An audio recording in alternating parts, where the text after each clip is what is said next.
واحد ہے جو اس نظام قدرت کو چلانے میں یکتا ہے۔ مومنات گرامی، خدا نے اس کائنات کو دو شے سے سجایا، نر اور مادہ۔ انسانی زبان میں اس کو کہتے ہیں مرد اور عورت۔ صرف دو نفوس ہیں پوری دنیا میں، ایک مرد اور ایک عورت، لیکن اللہ نے ان دو نفوسوں کے لیے کیا کیا اہتمام کیے؟ ہدایت کا اہتمام کیا، نبی بھیجے، کتابیں بھیجی، امام بھیجے، پھر کائنات کو سجایا۔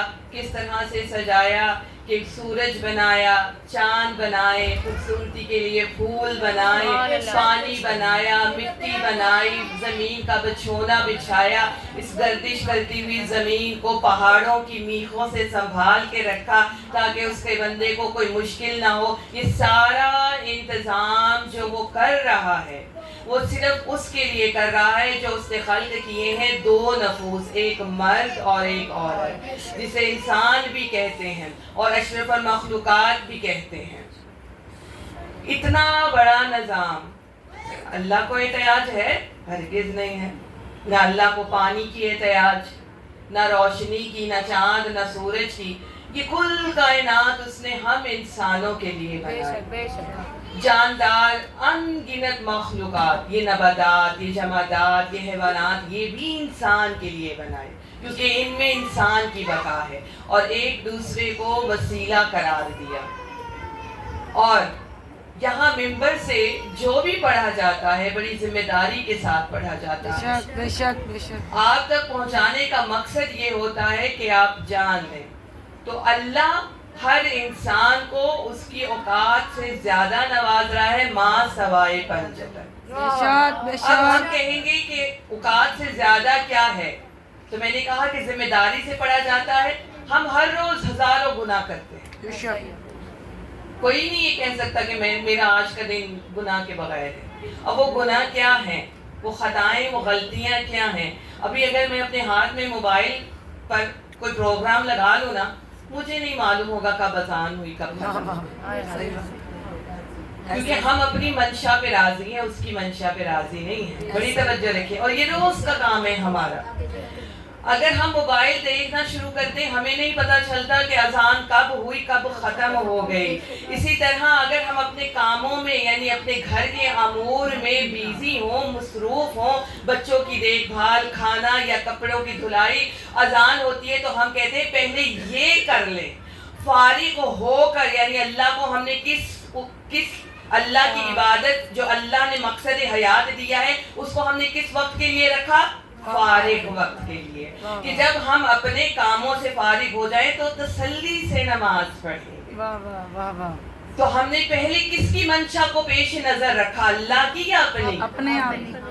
اس کے بعد جب ہمارے بچوں کی پرورش کی بات آتی ہے تو اگر بچہ بڑے کو پلٹ کر جواب دے دے تو والدین اسے روکنے کے بجائے یہ نہیں کہتے، کہتے ہیں شریر ہو گیا۔ صحیح بات۔ اگر ہمیں نظر آ رہا ہے کہ یہاں ہمارا فائدہ ہے اور وہاں ہمارا نقصان ہے تو ہم سب سے پہلے فائدے کو دیکھیں گے اور نقصان کو کم، اور نقصان کی طرف جانے سے پہلے اپنا فائدہ دیکھیں گے، چاہے اس میں ہمارے بھائی کا نقصان ہو۔ اور پھر ہم سفید پوش لوگ ہیں، ہمارے ارد گرد ہزاروں سفید پوش لوگ ہیں، ہم دسیوں کو جانتے ہیں کہ وہ کس طرح کی زندگی گزارے ہیں۔ ان میں سے کوئی اگر ہم سے کچھ مانگ لے تو ہم کہیں گے کیوں دے، ہمارے بچوں کے کام آئے گا۔ اب آپ کی زبان میں مجھے نہیں پتا ان سارے امور کو کیا کہتے ہیں، اللہ کی زبان میں، قرآن کی زبان میں، ہدایت کی زبان میں اسے خطا کہتے ہیں۔ بے شک بے شک، اسے خطا کہتے ہیں۔ اور اب اگر اپنی خطاؤں کو دیکھیں اور اس کی عطاؤں کو دیکھیں، اب اپنی خطاؤں کو دیکھیں اور اس کی عطاؤں کو دیکھیں تو بلا جھجک یہ کہنے پہ مجبور ہو جائیں گے، اے رب العالمین میری یہ اوقات نہیں تھی، تو نے مجھے بے نیاز کر کے نوازا ہے۔ اللہم صلی علی محمد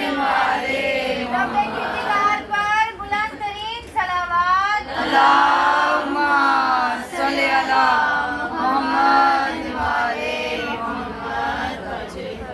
اور یہ رحمان کی صفت ہے کہ وہ دیتے ہوئے دیکھتا نہیں ہے کہ اس کے دامن میں کیا ہے، وہ بس عطا کر دیتا ہے۔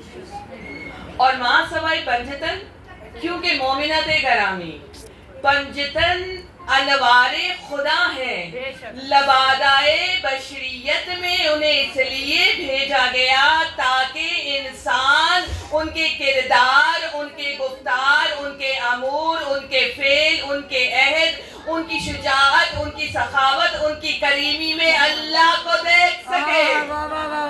لبادائے بشریت میں اس انوار کو اس لیے ڈھالا گیا تاکہ وہ اپنے کردار سے توحید کو منوائیں اور معرفت دیں اس خدا کی جسے ہم قدم قدم پر بھول جاتے ہیں، بے شک بے شک، جسے ہم قدم قدم پر بھول جاتے ہیں۔ درود پڑھ دیں محمد والے۔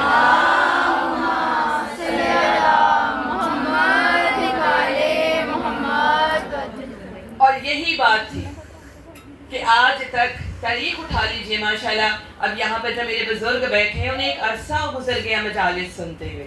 جو بچیاں ہیں 13-14 سال کی، وہ بھی بچپن سے جا رہی ہیں۔ جو خواتین ہیں، کبھی سنا ہے کہ زہرا نے چاہا کہ میں یہ کروں؟ ہرگز نہیں۔ کبھی سنا کہ مشکل کشا نے چاہا؟ وہ تو کہتے ہیں میں نے اپنے ارادوں کے ٹوٹنے سے خدا کو پہچانا ہے۔ جن کا ہر کام، جن کا ہر فعل فقط اللہ کی رضا کے لیے ہو، اللہ کی منشا کے لیے ہو، تو ہم کہہ سکتے ہیں کہ وہ ہم جیسے، یا ہم اپنے اوپر لاگو کیے گئے قوانین کو ان پر لاگو کر سکتے ہیں؟ ہرگز نہیں۔ تو اللہ بشریت میں ہر انسان کو موجود ہے، چاہے وہ عالم ہے، چاہے وہ عارف ہے، چاہے وہ عاقل ہے، چاہے وہ دیوانہ ہے، چاہے وہ امیر ہے، چاہے وہ غریب ہے، وہ بزرگ ہے، وہ بچہ ہے، وہ جوان ہے، اس کے ظرف سے زیادہ نواز رہا ہے۔ بے شک بے شک بے شک۔ اور پھر میری بات کو سن لیجئے گا کہ میں ہر